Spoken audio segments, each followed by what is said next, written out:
സഹോദരീ സഹോദരന്മാരെ, ക്രിസ്തുവിൻ്റെ സ്വർഗാരോഹണ തിരുനാളിൻ്റെ മംഗളങ്ങൾ നിങ്ങൾക്ക് നേരുകയാണ്. നിങ്ങളുമായിട്ട് സംവേദിക്കുവാനും ആഴമേറിയ വിശ്വാസത്വങ്ങൾ നിങ്ങളുമായിട്ട് പങ്കുവയ്ക്കുവാനും എനിക്ക് ഒത്തിരിയേറെ സന്തോഷമുണ്ട്. ഷാലോൺ ടിവിയുടെ നേതൃത്വത്തിൽ നമ്മൾ നടത്തുന്ന ഈ ദൈവാന്വേഷണം ഉപകാരപ്രദമാകട്ടെ, അർത്ഥപൂർണമാകട്ടെ എന്ന് പ്രാർത്ഥിക്കുകയാണ്. നാം ഇന്നേ ദിവസം കർത്താവിൻ്റെ സ്വർഗാരോഹണ തിരുനാൾ കൊണ്ടാടുകയാണ്. സഭയിലെ മഹത്വപൂർണമായ ഒരാഘോഷമാണിത്. കാരണം പീഡാനുഭവത്തിൻ്റെയും സഹനങ്ങളുടെയും അവസാനം സ്വർഗത്തിലേക്ക് ആരോഹണം ചെയ്ത രണ്ടാമത്തെ ആളായ യേശുവിൻ്റെ മനോഹരമായ ഓർമ്മയാണ് ഇത് സഭയിൽ ഉണർത്തുക. എന്തുകൊണ്ടായിരിക്കാം ഈ തിരുനാൾ ആദിമസഭ തൊട്ട് വളരെ ആഘോഷമായിട്ട് കൊണ്ടാടിയത്? അതിൻ്റെ ചില കാര്യങ്ങളിലേക്ക് നടന്നിയെന്ന് ഈ 2017 ഈ തിരുനാൾ ആഘോഷിക്കുമ്പോൾ നമ്മളെ ആകർഷിക്കുന്ന മനസ്സിൻ്റെ ചില കാര്യങ്ങൾ പങ്കുവയ്ക്കുവാൻ എനിക്കൊത്തിരിയേറെ സന്തോഷമുണ്ട്. ഒന്നാമത്തെ കാര്യം, സഭ വിശ്വസിക്കുക പിതാവിൻ്റെ സന്നിധിയിലേക്ക് ക്രിസ്തു ആരോഹണം ചെയ്തു എന്നുള്ളതാണ്. മരണത്തിൻ്റെ സമയത്ത് പാതാളത്തിലേക്ക് ഇറങ്ങി പാതാളത്തിൻ്റെയും മരണത്തിൻ്റെയും വാതിലുകൾ തകർത്തവൻ ദൈവത്തിൻ്റെ സന്നിധിയിലേക്ക് ചെന്ന് മഹത്വപൂർണനായിട്ട് അവിടെ ആയിരിക്കുന്നു. യോഹന്നാൻ്റെ സുവിശേഷത്തിലെ അതിമനോഹരമായൊരു വാചകമുണ്ട്, ഞാൻ സ്വർഗത്തിലേക്ക് പോകുകയും നിങ്ങളെ കൂട്ടിക്കൊണ്ടു പോകുവാനായിട്ട് ഞാൻ രണ്ടാമത് വരികയും ചെയ്യാമെന്ന് പറഞ്ഞ ക്രിസ്തുവിൻ്റെ വചനമാണിത്. നമുക്ക് മുമ്പേ നമ്മുടെ സഹോദരൻ, ജ്യേഷ്ഠ സഹോദരൻ ക്രിസ്തു തന്നെ പോയിട്ടുണ്ട് എന്നുള്ളത് എത്ര സന്തോഷകരമായ കാര്യമാണ്. ക്രിസ്തുവിൻ്റെ ജീവിതത്തിലേക്ക് നമുക്ക് സാവധാനം ഒന്ന് കടന്നു നോക്കാം. എനിക്ക് തീർച്ചയായിട്ടും അറിയാം, നോമ്പിൻ്റെ 50 ദിവസങ്ങളിൽ കുരിശുമരണത്തിലൂടെ പീഡാനുഭവങ്ങളിലൂടെ കടന്നുപോയപ്പോൾ നമ്മൾ വീണ്ടും വീണ്ടും ക്രിസ്തുവിൻ്റെ ജീവിതം അവലോകനം ചെയ്യുകയും പഠിക്കുകയും എല്ലാം ചെയ്തുവെങ്കിൽ തന്നെ തീരാത്ത നിധിയായിട്ട് അത് നമ്മുടെ മുമ്പിൽ നിൽക്കുകയാണ് ക്രിസ്തുവിൻ്റെ ജീവിതം. ചില ദൈവശാസ്ത്രജ്ഞന്മാർ പറഞ്ഞതുപോലെ ഏകദേശം 2000 വർഷങ്ങൾ കഴിഞ്ഞിട്ടും ഒരു 10% പോലും ക്രിസ്തു രഹസ്യം ലോകത്തിന് വെളിപ്പെട്ട് കിട്ടിയോ എന്ന് ചോദിച്ചാൽ ഇല്ല എന്ന് വേണം നമുക്ക് പറയുവാനായിട്ട്. ഒത്തിരിയേറെ പഠനങ്ങൾ നടക്കുന്നുണ്ട്, ഒത്തിരിയേറെ ധ്യാനങ്ങൾ നടക്കുന്നുണ്ട്, ഒത്തിരിയേറെ അന്വേഷണങ്ങൾ നടക്കുന്നുണ്ട്. ഇതിൻ്റെ എല്ലാം നടുവിൽ പോലും ക്രിസ്തുവാകുന്ന മഹാപെസഹ രഹസ്യം, ദൈവത്തിൻ്റെ അനന്തമായ സ്നേഹം. യേശു നമ്മോട് പറഞ്ഞു, ഞാൻ നിങ്ങളുടെ ഇടയിലേക്ക് വന്നത് ജീവനുണ്ടാകുവാനും അത് സമൃദ്ധിയായി ഉണ്ടാകുവാനുമായിട്ടാണ്. അങ്ങനെയുള്ള ദൈവരക്ഷകൻ നമ്മുടെ ഇടയിലേക്ക് വന്നപ്പോൾ പ്രത്യേകമായൊരു ജീവിതശൈലി സ്വന്തമാക്കിക്കൊണ്ടാണ് അദ്ദേഹം കടന്നു വന്നത്. ആദ്യമായിട്ട് പറയുവാൻ സാധിക്കുക, 800 കോടി ജനങ്ങളുള്ള ഈ ലോകത്തിൽ നമ്മൾ തിരിച്ചറിയുന്നു, പ്രത്യേകിച്ചും പല രാജ്യങ്ങളിലും 100 കോടി ജനങ്ങൾക്ക് വസിക്കുവാനായിട്ട് വീടില്ല. ജീവിതത്തിൻ്റെ അതീവ ദുരന്ത കാര്യങ്ങൾ മനസ്സിലാക്കിക്കൊണ്ട് ദൈവം നമ്മുടെ ഇടയിലേക്ക് വന്നപ്പോൾ വീടില്ലാത്തവനായിട്ടാണ് വന്നത്. ചിലപ്പോഴൊക്കെ ആളുകൾ ചോദിച്ചു അവിടുന്ന് പറയുണ്ടായി, എനിക്ക് സ്വന്തമായിട്ടൊരു വീടില്ല. നമുക്ക് വീണ്ടും അറിയാവുന്നൊരു കാര്യം, നമ്മളോട് ടി വിയിലൊക്കെ പറയുന്നത് പോലെ ലോകത്തിൻ്റെ 1/3 ആളുകൾ എന്ന് പറഞ്ഞാൽ 33% ആളുകൾ നിരന്തരമായിട്ട് യാത്രയിലും പലായനത്തിലുമാണ്. പല രാജ്യങ്ങളിൽ നിന്ന് യുദ്ധങ്ങൾ കൊണ്ട്, കൊടും വരൾച്ച കൊണ്ട്, ബുദ്ധിമുട്ടുകൾ കൊണ്ട് ആളുകൾ യാത്രയിലേക്കാണ്, അല്ല ജോലിക്ക് വേണ്ടിയിട്ട്. നമ്മുടെ നാട്ടിൽ നോക്കുക, നിരവധി ആളുകൾ യാത്രയിലാണ്. യേശു പലായനം ചെയ്ത ഒരു മനുഷ്യനാണ്. ഈജിപ്തിലാണ് തൻ്റെ ബാല്യകാലം അവിടുന്ന് കഴിച്ചു കൂട്ടിയത്. അത് മധുരതരമായൊരു അനുഭവമായിട്ട് എനിക്ക് തോന്നുന്നില്ല. കാരണം പഴയ നിയമത്തിൽ അടിമത്തത്തിൻ്റെയും നുകത്തിൻ്റെയും പീഡാനുഭവത്തിൻ്റെയും സ്ഥലമാണ് ഈജിപ്റ്റ്. നമ്മൾ ഓർക്കുക, നമ്മുടെ ഈ കൊച്ചു കേരളത്തിൽ, ഭാരതത്തിൻ്റെ ഇങ്ങേയറ്റത്തിൽ കൊച്ചു കേരളത്തിൽ 40 ലക്ഷം ആളുകൾ, അത് ഒറീസയിൽ നിന്നാകാം, മധ്യപ്രദേശിൽ നിന്നാകാം, ബംഗാളിൽ നിന്നാകാം, എവിടെ നിന്നും ആകാം, ഇവിടെ വന്ന് ജോലിയെടുത്ത് ജീവിക്കുവാനായിട്ട് വരുന്നു. അപ്പോൾ യേശുവിനെ കുറിച്ച് ഓർക്കുക, യേശുവിൻ്റെ അനുഭവം ഈജിപ്തിലായിരുന്നപ്പോൾ അന്യനായിട്ട് പരിഗണിക്കപ്പെട്ട അനുഭവമാണ്. പിന്നീട് പരസ്യ ജീവിതം ആരംഭിക്കുമ്പോൾ അദ്ദേഹത്തിൻ്റെ യാത്രകൾ തന്നെ സമൂഹത്തിൽ പലപ്പോഴും വേണ്ടാത്തവർ. ഫ്രാൻസിസ് മാർപ്പാപ്പ പറഞ്ഞു, അരികിലുള്ളവരിലേക്ക് പോകുവാനായിട്ട്. ദൈവമേ, നമ്മളത് ഓർത്തു കഴിഞ്ഞാൽ ഏറ്റവും അരികിലുള്ളവരുമായിട്ട് സാധാത്മ്യം പ്രാപിച്ച് അവരോട് സ്നേഹബന്ധത്തിൻ്റെ, ദൈവത്തിൻ്റെ അനന്തമായ സ്നേഹത്തിൻ്റെ കഥകൾ പറഞ്ഞ് ഹൃദയത്തെ പൂരിതമാക്കി ജ്വലിപ്പിച്ചവനായ ക്രിസ്തു, അതായിരുന്നു അദ്ദേഹത്തിൻ്റെ ജീവിതം. അതുകൊണ്ട് തന്നെയാണ് പീലാത്തോസിൻ്റെ സന്നിധിയിൽ വെച്ച് അവർ പറഞ്ഞത്, ഇവൻ്റെ കൂട്ടുകെട്ടൊന്നും ശരിയല്ല, ഇവൻ നടക്കുന്ന അല്ലേ ആൾക്കാരുടെ കൂട്ടത്തിലല്ല. അവർക്ക് പറയണം, ഫരിസേയന്മാരും സദുശേയന്മാരും വന്ന് പറഞ്ഞു, ഇവനെക്കുറിച്ച് വലിയ കുഴപ്പമില്ലെങ്കിൽ തന്നെ അവൻ്റെ കൂട്ടുകെട്ട് വളരെ മോശമാണ്. നമ്മൾ പലപ്പോഴും പറയാറില്ലേ, നമ്മുടെ കൂട്ടുകെട്ട് ആരാണെന്ന് അറിഞ്ഞാൽ നമ്മൾ ആരാണെന്ന് പറയാൻ സാധിക്കും. അപ്പോൾ അവനെക്കുറിച്ച് യേശു പറഞ്ഞത്, യേശുവിൻ്റെ കൂട്ടുകെട്ട് ശരിയല്ലാത്തത് കൊണ്ട്. ഓർക്കുക, വേശ്യകളുടെ കൂടെ, രോഗികളുടെ കൂടെ, ദരിദ്രരുടെ കൂടെ, സമൂഹത്തിലൊരു ഒരു ഒരു ലോ കാസ്റ്റായിട്ട് കണക്കാക്കിയിരുന്ന ആട്ടിടയന്മാരോടും വിശക്കുന്നവരോടും ചേർന്ന് ആ പന്തിഭോജനത്തിൻ്റെ മഹനീയമായ കാര്യങ്ങൾ പറഞ്ഞവനായ ക്രിസ്തു. വീണ്ടും നമ്മൾ അവിടുത്തെ കാണുക, അന്തിയുറങ്ങിയ സമയങ്ങളിൽ, വേദനിക്കുന്ന സമയങ്ങളിൽ യേശു ഏറ്റവും അടുത്ത് പെരുമാറിയത് രോഗികളോടായിരുന്നു. സുന്ദരമായ കഥ നമ്മൾ ഓർക്കുന്നുണ്ട്. വീട്ടിലായിരിക്കുന്നു, ചെറിയ വീടാണ് ഇസ്രായേലിലേത്. ആ വീട്ടിലിരുന്ന് പ്രസംഗിച്ചുകൊണ്ടിരിക്കുമ്പോൾ അവർക്ക് തോന്നി, ഈ ആളിനെ സുഖപ്പെടുത്തണം, വേറൊരു മാർഗവുമില്ല. ചില മരിച്ചു വീട്ടിൽ ആൾക്കാർ നിൽക്കുന്ന പോലെയാണ്, അകത്തേക്ക് കയറാൻ നിവൃത്തിയില്ല. അവർ കണ്ടൊരു മനോഹരമായ ബുദ്ധി, മുകളിലേക്ക് കയറി ഓടിളക്കി അവർ പട്ടിയെല്ലാം താത്തി 2 കയറിൽ കെട്ടിയവനെ ഇറക്കുകയാണ്. യേശു സന്തോഷത്തോടെ പറഞ്ഞു, നിൻ്റെ വിശ്വാസമാണ് എന്നെ രക്ഷിച്ചിരിക്കുക. ഇത്രമാത്രം വിശ്വാസം ഞാൻ കാണുന്നില്ലല്ലോ എന്നുള്ള പരാതിയുണ്ട്. ഇതെല്ലാമാണ് യേശുവിൻ്റെ ജീവിതത്തെ പിടിച്ചു നിർത്തിയത്. പിന്നീട് ഈസ്റ്റർ നാളുകളിൽ നമ്മൾ ഓർമ്മിച്ചതുപോലെ അവിടുത്തെ പീഡാസഹനം, അന്ത്യത്താഴം. ഞാൻ പറഞ്ഞു, ഒറ്റപ്പെട്ടും പോകുന്ന മനുഷ്യൻ്റെ ദുഃഖങ്ങളാണിത്. താൻ ആരുമല്ല എന്ന് യേശുവിന് തോന്നിയ നിമിഷങ്ങളുണ്ട്. പ്രിയപ്പെട്ടവർ, ഇതെല്ലാം നമ്മോട് പറയുക, ലോകത്തിൽ അനേകം ആളുകൾ അനുഭവിക്കുന്ന തീവ്രമായ ആത്മദുഃഖത്തിൻ്റെ കഥയാണ് അവൻ ഏറ്റുവാങ്ങിയത്. ഞാൻ ആരുമല്ല, ഞാൻ ഒന്നുമല്ല. കാരണം അവൻ അധികാരമില്ല, അവനൊരു പുരോഹിതനായിരുന്നില്ല, ഭരണാധികാരിയായിരുന്നില്ല, വമ്പ് കാട്ടുവാനായിട്ട് സ്വത്തുണ്ടായിരുന്നില്ല, സ്വാധീനം പറയാനായിട്ട് ആളുകളില്ലായിരുന്നു. ആരുമില്ലാത്തവൻ. നമ്മൾ ഈ റോഡിലൂടെയൊക്കെ നടന്നു പോകുമ്പോൾ കാണുന്ന സാധാരണക്കാരായ മനുഷ്യർ, ആരുമില്ല അവർക്ക് വേണ്ടി പറയുവാനായിട്ട്. ആ ഒറ്റപ്പെടലിൻ്റെ ജീവിതത്തിലൂടെ കടന്നുപോയവനായ ക്രിസ്തു അവിടുന്ന് അവസാനമായിട്ട് പറഞ്ഞു, പ്രിയപ്പെട്ട മക്കളെ, പോകുമ്പോൾ നൽകുവാനായിട്ട് വീടില്ല, സ്വാധീനമില്ല, വലിയ ആളുകളില്ല, സമ്പത്തില്ല. അവസാനമായിട്ട് എനിക്കുള്ളത് എന്താണ്? എൻ്റെ ശരീരം ഞാൻ നിങ്ങൾക്കായി നൽകുകയാണ്. ആ പരിപാവനമായ പെസഹ രഹസ്യം സഭ എന്നും കൊണ്ടാടുകയാണ്. എല്ലാ ദിവസവും അൾത്താരയിൽ വെച്ച് പറയുക, ഇതെൻ്റെ ശരീരമാണ്, ഇതിൻ്റെ രക്തമാണ്. പിന്നെയുള്ള കഥകൾ ആരെയും വേദനിപ്പിക്കുന്ന കഥകളാണ്.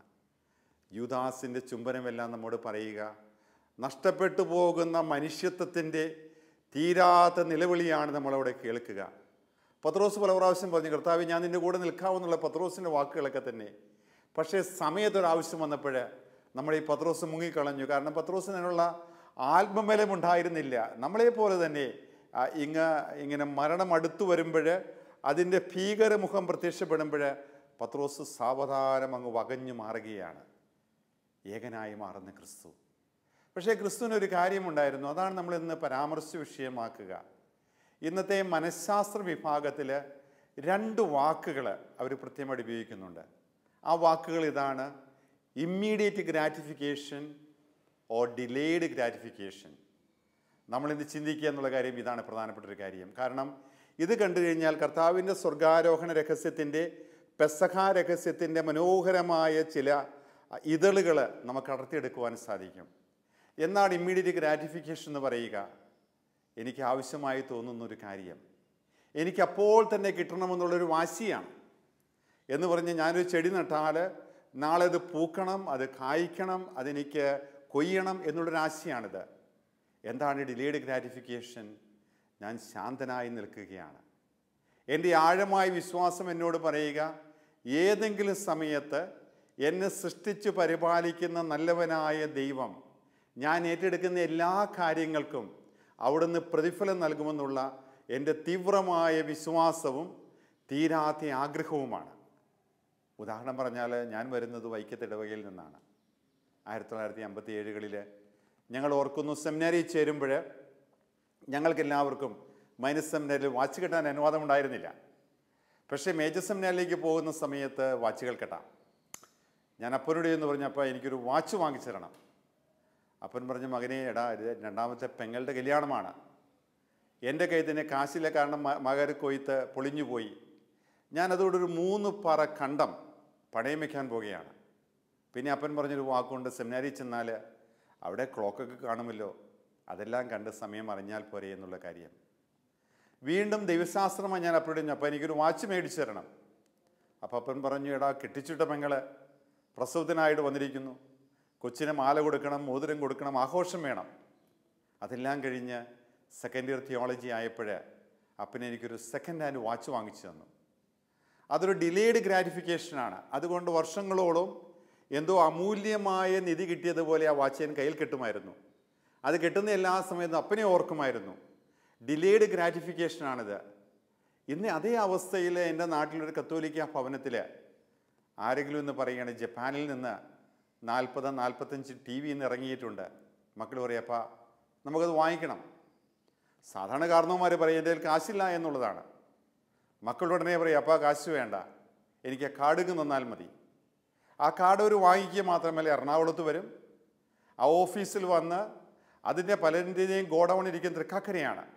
അവിടെ ചെന്ന് ടി വി എടുത്ത് വീട്ടിൽ കൊണ്ടുചെന്ന് കണക്ട് ചെയ്യുന്ന ആളിനെ വിളിച്ചുകൊണ്ട് വന്ന് അന്ന് രാത്രിയിലെ സിനിമ കണ്ടിട്ടേ പലപ്പോഴും കിടന്നുറങ്ങാറുള്ളൂ. ഇത് ഇമ്മീഡിയറ്റ് ഗ്രാറ്റിഫിക്കേഷനാണ്. ലോകം ഇന്ന് നീങ്ങുന്ന മിക്കവാറും ഇമ്മീഡിയറ്റ് ഗ്രാറ്റിഫിക്കേഷനിലാണ്. അതുകൊണ്ട് തന്നെ കർത്താവിൻ്റെ സ്വർഗാരോഹണം അവർക്ക് മനസ്സിലാകണമെന്നില്ല. കാരണം അത് ഡിലേഡ് ഗ്രാറ്റിഫിക്കേഷനാണ്. കാത്തുകാത്തിരുന്ന ആ മഹത്വം വന്നു ചേരുന്ന സുന്ദരമായ മുഹൂർത്തമാണിത്. തൻ്റെ ഐഹിക ജീവിതത്തിലൂടെ ക്രിസ്തു നടന്നു പോകുമ്പോൾ തൻ്റെ സഹനങ്ങളിൽ, തൻ്റെ പ്രയാസങ്ങളിൽ, തൻ്റെ ബുദ്ധിമുട്ടുകളിൽ തന്നെ സ്നേഹിക്കുകയും പരിപാലിക്കുകയും ചെയ്യുന്ന ദൈവം സമയത്തിൻ്റെ പൂർണ്ണതയിൽ തന്നെ മഹത്വപ്പെടുത്തുന്നുള്ള ആഴമായ വിശ്വാസം ക്രിസ്തുവിനുണ്ടായിരുന്നു. പ്രിയപ്പെട്ട നമ്മുടെ പഴയ തലമുറയെ കണ്ടാൽ ഒത്തിരിയേറെ കർഷകരുണ്ടായിരുന്നു, കർഷക ജോലി ചെയ്യുന്നവരുണ്ടായിരുന്നു. അവരെല്ലാവരും തന്നെ ഈ ഡിലേഡ് ഗ്രാറ്റിഫിക്കേഷൻ പ്രിൻസിപ്പിൾ പഠിച്ചവരാണ്. കാരണം ചെളി പൂണ്ട മണ്ണിൽ വിത്ത് വിതറുകയാണ്. വിത്ത് മുളച്ചു വരുവാൻ സമയമെടുക്കും. നമ്മൾ കാക്കകളെയൊക്കെ നോക്കിയിരിക്കും, പറവകൾ നമ്മുടെ വിത്ത് കൊത്തിക്കൊണ്ട് പോകാതിരിക്കാനായിട്ട്. സാവധാനം നമ്മുടെ ഈ നെല്ല് സാവധാനം വളർന്നു കയറി വരുമ്പോഴേ മട വീഴാതെ നോക്കണം. അത് മാത്രമല്ല, ഞാറിങ്ങ് വളർന്നു വന്നാൽ നമ്മൾ കളകൾ പറിക്കണം, വളമിടണം. പിന്നെ വരുന്നത് അത് നെൽമണികളാകുന്നു, കൊയ്ത്താകുന്നു. കർഷകൻ്റെ മനസ്സിൽ തീരാത്ത പ്രത്യാശയുണ്ട്. കാരണം 4, 5, 6 മാസം കഴിയുമ്പോൾ, ഈ അടുത്ത കാലത്താണ് അയ്യാറിട്ടൊക്കെ വന്നത്, അതിനു മുമ്പ് മാസങ്ങളോളം കാത്തിരുന്ന് വരുന്ന സന്തോഷകരമായി കൊയ്ത്താണ്. അതുകൊണ്ടാണ് ഈ നാട്ടിൽ മുഴുവൻ കൊയ്ത്ത് പാട്ടുകൾ ഉണ്ടായിരുന്നത്. ഡിലേഡ് ഗ്രാറ്റിഫിക്കേഷനാണ്. വീണ്ടും നിങ്ങൾ ഓർക്കുക, ക്രിസ്തു വിളിച്ചത് 12 ശിഷ്യന്മാരെയാണ്. അവർ മുക്കുവരായിരുന്നു. ഡിലേഡ് ഗ്രാറ്റിഫിക്കേഷൻ ആത്മാവിൻ്റെ ഓരോ അംശത്തിലും എഴുതി വെച്ച ആളുകളായിരുന്നു അവരെ. കാരണം ചൂണ്ടയിടുന്നവൻ അറിയാം, ചിലപ്പോൾ മണിക്കൂറുകൾ കാത്തിരിക്കേണ്ടി വരും. വലയിടുന്നവൻ വലയിട്ടിട്ട് കാത്തിരിക്കുകയാണ്. കാത്തിരിക്കുന്ന എന്താണ്? ഏതെങ്കിലും സമയത്ത് നല്ലൊരു മീൻപിടുത്തം ഉണ്ടാകുന്നുള്ള പ്രത്യാശയാണിത്. അല്ലെങ്കിൽ ഞാൻ ഇട്ടുകൊണ്ടിരിക്കുന്ന ചൂണ്ടയിൽ നല്ലൊരു മത്സ്യം കൊത്തുമെന്നുള്ള പ്രത്യാശയാണ്. ഡിലേഡ് ഗ്രാറ്റിഫിക്കേഷനാണ്. അപ്പോൾ യേശുവിൻ്റെ സ്വർഗാരോഹണം നമ്മളോട് പറയുക ഡിലേഡ് ഗ്രാറ്റിഫിക്കേഷനിൽ വിശ്വസിക്കുവാനായിട്ടാണ്. ഈ പ്രകൃതി മുഴുവൻ നമ്മളോട് പറയുക, മഴയും മഞ്ഞും വെയിലും മഞ്ഞും എല്ലാം ചേർന്ന് സുന്ദരമാകുന്ന പ്രകൃതി നിരന്തരമായിട്ട് ഡിലേഡ് ഗ്രാറ്റിഫിക്കേഷനിലൂടെയാണ്. മാവ് വളർന്ന് അത് മരമായി, അത് പൂത്ത്, അത് മാങ്ങയുണ്ടാകുന്നു. മാങ്ങ പഴുത്ത് കഴിയുമ്പോൾ കുഞ്ഞുങ്ങൾ അതിൻ്റെ ചൂട്ടിലേക്ക് വരികയാണ്. അപ്പോൾ ദൈവം നമ്മളെ പഠിപ്പിക്കുന്ന നിരന്തരമായ പെസഹ രഹസ്യം കാത്തിരിക്കുവാനായിട്ടാണ്. കാത്തിരിക്കുന്ന എല്ലാവർക്കും ഉള്ളതാണ് ആ വലിയ സത്യങ്ങൾ. നമ്മൾ ഓർക്കുക, ഇന്ന് നമ്മൾ അനുഭവിക്കുന്ന പല സുഖങ്ങളും, അത് ഇലക്ട്രിസിറ്റി ആകാം, മൊബൈൽ ഫോണാകാം, ക്യാൻസറിന് വരുന്നൊരു മരുന്നാകാം, നമ്മൾക്ക് വേണ്ടി ഡെവലപ്പ് ചെയ്യുന്നൊരു സ്പോർട്സ് മെഷീനാകാം.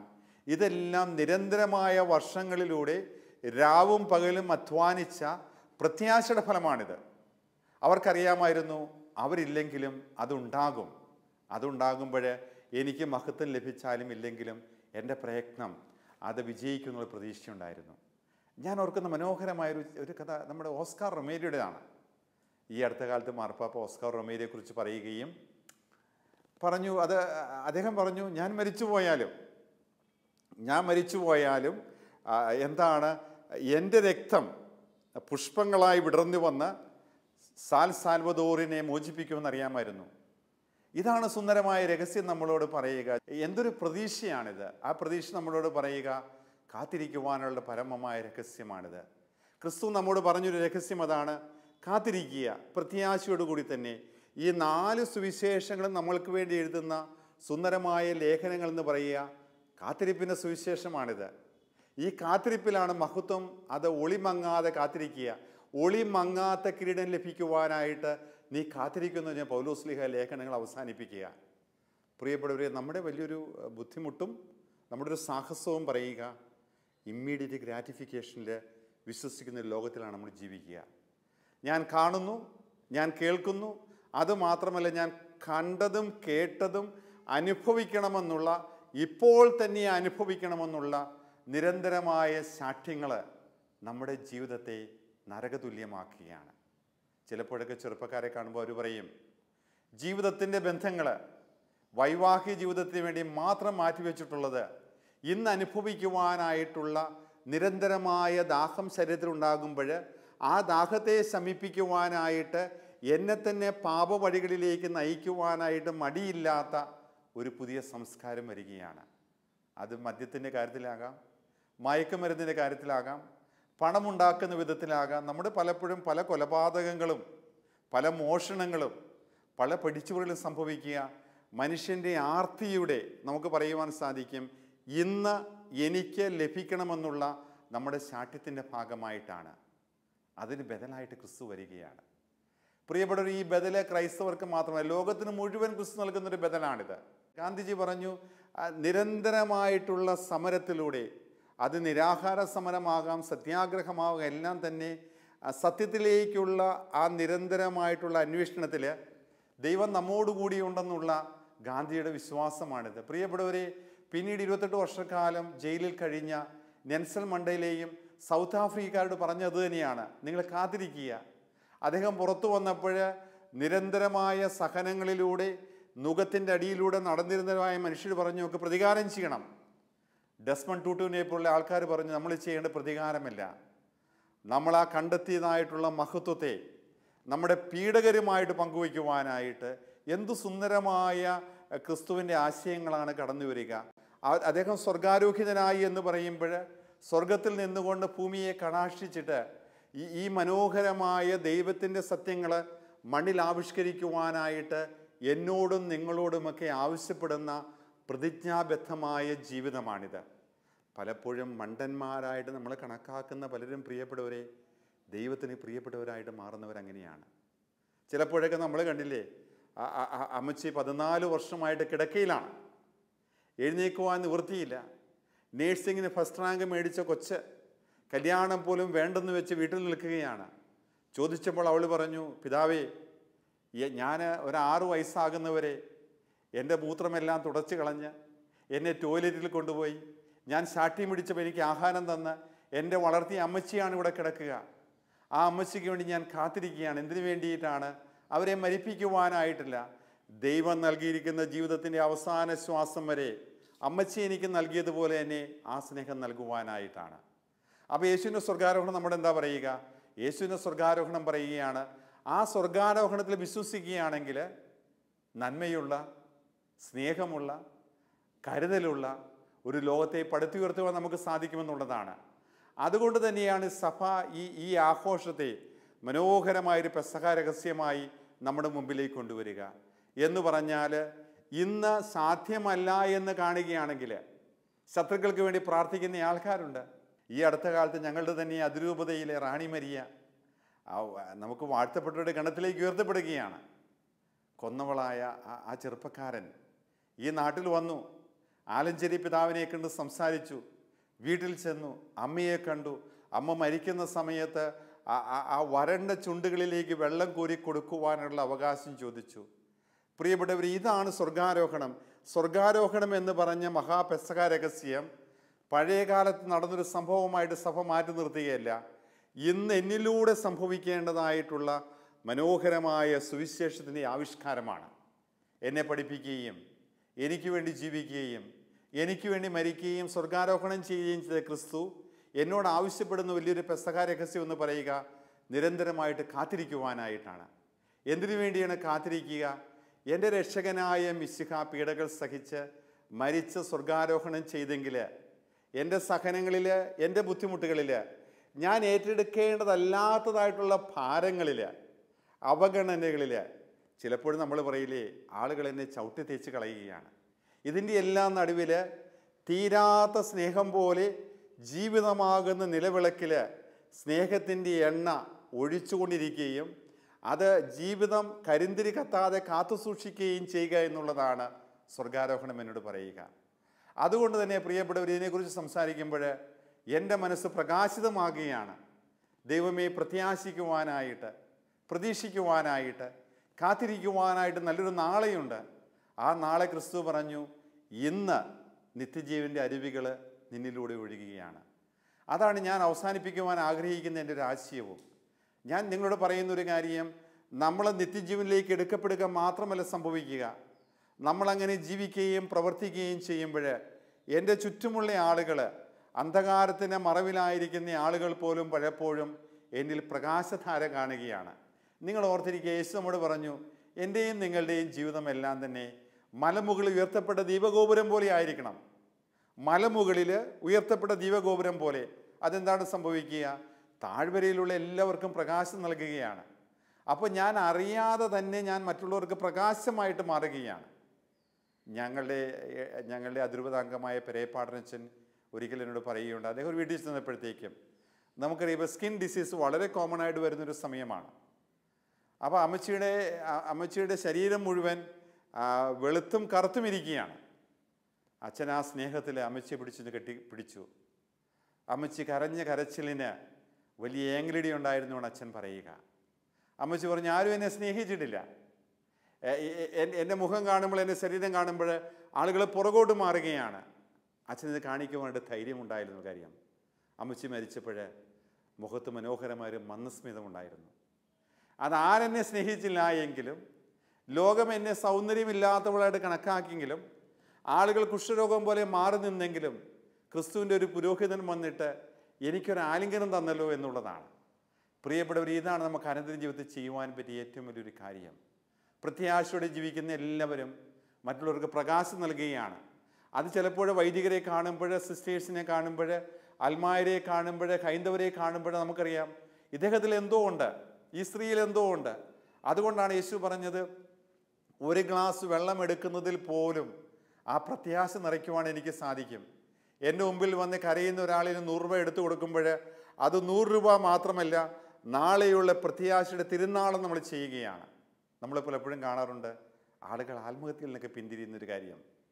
ചിലപ്പോൾ കുംസാരക്കൂടിൽ കേട്ടൊരു ചെറിയൊരു ഉപദേശമായിരിക്കാം.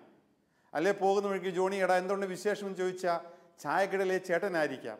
അല്ലെ തലമുടി വെട്ടിക്കൊണ്ടിരിക്കുമ്പോൾ പ്രിയപ്പെട്ട മകനെ, എടാ പരീക്ഷ തോറ്റുപോയെങ്കിലും നീ നിരാശപ്പെടാനായിട്ടില്ല, നീ മിടുക്കനല്ലേ എന്ന് പറയുന്നവനാകാം. അല്ലെ കഞ്ഞി വിളമ്പി വെച്ചുകൊണ്ട് എൻ്റെ മോന് ഒരു കുഴപ്പവും വരികയില്ലെന്ന് ആശീർവദിക്കുന്ന അമ്മയാകാം. പ്രിയപ്പെട്ടവരെ, നമ്മുടെ ഹൃദയത്തിൽ സ്വർഗാരോഹണം മാംസവത്കരിക്കുമ്പോൾ അതറിയാതെ തുളുമ്പുന്ന ജലമായി, തീരാദാഹത്തിനുള്ള ദാഹജലമായി അത് മാറുകയാണ്. അങ്ങനെയുള്ള ആളുകളാകുമ്പോൾ നമ്മൾ അഴകുള്ളവരാണ്. ക്രിസ്തുവിനെ നോക്കുക, ആ എല്ലാ പീഡാസഹനത്തിൻ്റെയും അവസാനം അവൻ അഴകുള്ളവനായിട്ട് കാണപ്പെടുകയാണ്. ഞാനും നിങ്ങളും ശാരീരികമായ സൗന്ദര്യമുണ്ടെങ്കിലും ഇല്ലെങ്കിലും പ്രിയപ്പെട്ടവരെ അഴകുള്ളവരായിട്ട് കാണപ്പെടും. ഒരു കാര്യം മാത്രം മതി, സ്വർഗാരോഹണം ഹൃദയത്തിലേറ്റുകയും അതിൽ വിശ്വസിക്കുകയും അത് ജീവിക്കുകയും ചെയ്യുക. നിങ്ങൾ സുവിശേഷമായിട്ട് മാറും. അതല്ലേ ഏറ്റവും വലിയ പ്രഘോഷണം. പള്ളിയിൽ പ്രസംഗിക്കുന്ന കാര്യങ്ങൾ, പുറത്തു പറയുന്ന പ്രഘോഷണങ്ങൾ വളരെ പരിമിതമാണിത്. എല്ലാവരും ചോദിക്കുക, ഞങ്ങളെ കാണിച്ചു തരേണ്ടത്. ഇന്നത്തെ കാലത്ത് ചെറുപ്പക്കാരുമായിട്ട് ബന്ധപ്പെടുമ്പോൾ അവർ പറയുന്നൊരു കാര്യം ഇതാണ്, ഇത് നല്ല സുവിശേഷം, ഇത് നല്ല പഠനം പിതാവേ, പക്ഷെ ജീവിക്കുന്ന ആരെങ്കിലും ഞങ്ങൾക്ക് കാണിച്ചതാ. പിതാവിൻ്റെ പെരുമാറ്റത്തിൽ, പിതാവിൻ്റെ സമീപനത്തിൽ, പിതാവ് പാവപ്പെട്ടവരുമായിട്ട് ഇടപഴകുമ്പോൾ, അഴകില്ലാത്തവരോട് ഇടപഴകുമ്പോൾ, പിതാവിനെ വേദനിപ്പിച്ചുകൊണ്ട് ഇടപഴകുമ്പോൾ ഈ ക്രിസ്തു സാന്നിധ്യം കാണിക്കുവാനായിട്ട് സാധിക്കുമോ? സാധിക്കുകയാണെങ്കിൽ ഞങ്ങൾ ക്രിസ്തു വിശ്വസിക്കാമെന്നാണ് പറയുക. അവർ പറയുന്ന വലിയൊരു കാര്യമുണ്ട്, നമുക്ക് നൽകാവുന്ന പ്രഘോഷണം മറ്റൊന്നുമല്ല, ക്രിസ്തുവിൻ്റെ മഹത്വം, നൽകപ്പെട്ടതായ മഹത്വം, പിതാവിൻ്റെതായ മഹത്വം എൻ്റെ ജീവിതത്തിൽ മാമോദീസായിലൂടെ, കുർബാന സ്വീകരണത്തിലൂടെ, സ്ഥൈര്യലേപനത്തിലൂടെ, മറ്റു കുദാശകളിലൂടെ നൽകപ്പെട്ടിരിക്കുകയാണ്. തീരാത്ത മുദ്രയാണിത്, തീരാത്ത ദാഹജലമാണിത്. പ്രിയപ്പെട്ടവരെ, ആ ദാഹജലം പേറുന്ന ഞാൻ ദാഹവുമായി കാത്തു നിൽക്കുന്നവർക്ക് ഒത്തിരിയേറെ ദാഹജലം നൽകിയാലോ? അതാണ് നമ്മളെ വിളിക്കുക. ദൈവം നിങ്ങളെ അനുഗ്രഹിക്കട്ടെ. സുന്ദരമായ ദിവസം ദൈവം നിങ്ങൾക്ക് നൽകട്ടെ. ദൈവത്തോട് അടുത്ത് നിൽക്കുക. ദൈവത്തോട് അടുക്കും തോറും പരിമിതികളും അപര്യാപ്തകളുമുള്ള മനുഷ്യരെ സ്നേഹിക്കാനും അവരുടെ കൂടി ആയിരിക്കുവാനും അവരുടെ പരാജയങ്ങളിലും അവരുടെ വീഴ്ചകളിലും അവരോടൊത്ത് താതാത്മ്യം പ്രാപിക്കുവാനും ക്രൂശിതനായ മിശിഹായെ കണ്ടെത്തുവാനും നമുക്ക് സാധിക്കും. നിങ്ങൾക്കും നിങ്ങളുടെ കുടുംബങ്ങൾക്കും സമാധാനവും ശാന്തിയും ഉണ്ടാകട്ടെ. അവൻ്റെ മഹത്വം എന്നും നിങ്ങളുടെ ഹൃദയത്തിൽ നിലനിൽക്കട്ടെ. ദൈവം നമ്മെ അനുഗ്രഹിക്കട്ടെ.